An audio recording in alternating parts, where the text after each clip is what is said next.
The incident happened about 35 miles northeast of the Kish Lighthouse early this afternoon. The 70-foot trawler, owned by the McEvoy family of Clogherhead, had its nets out when fishermen on other vessels say it was suddenly dragged backwards at high speed. After being towed for about 2 miles, the boat overturned and sank. The 5 crewmen were picked up by 2 other trawlers and taken to Clogherhead.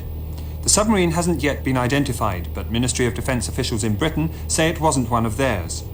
Brendan O'Brien was at Clogherhead and spoke to some of the rescued crew.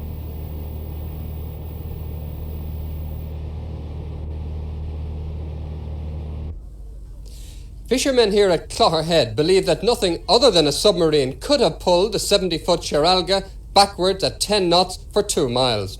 Skipper of the rescue trawler, Pat Connolly, told me of his amazing experience. He came on the radio and said he was fast. He was caught up on the bottom, and then next thing I seen him going full astern. He was flying astern in about 6, 7 or 10 knots astern.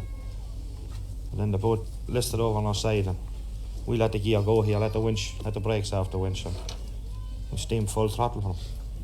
What was the first you knew that something was wrong? Well, we were just after finishing washing up the prawns and just going to get our gear off to get our dinner, and Raymond said we're fast. So we better haul up, so we started heaving up. And the boat spun round and he said to stop heaving, so we stopped and the boat started flying astern then. Now, Noel, what about yourself? Did you feel you were in danger personally?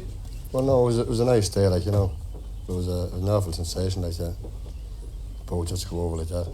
Did you ever sense... She was dragged over, Dragged over? Yeah, definitely, by a submarine, definitely. Had to be. Did you ever feel anything like that before? No, never experienced anything like that before, no. How long have you been fishing? Since I was about 12, I suppose. And is it not a bit far-fetched to think it could not be... at all. It had to be. So what was going to pull the boat back? Say 600 horsepower, it had to be something to pull her back. Raymond McEvoy, who skippered the sunken trawler, was too shocked to be interviewed.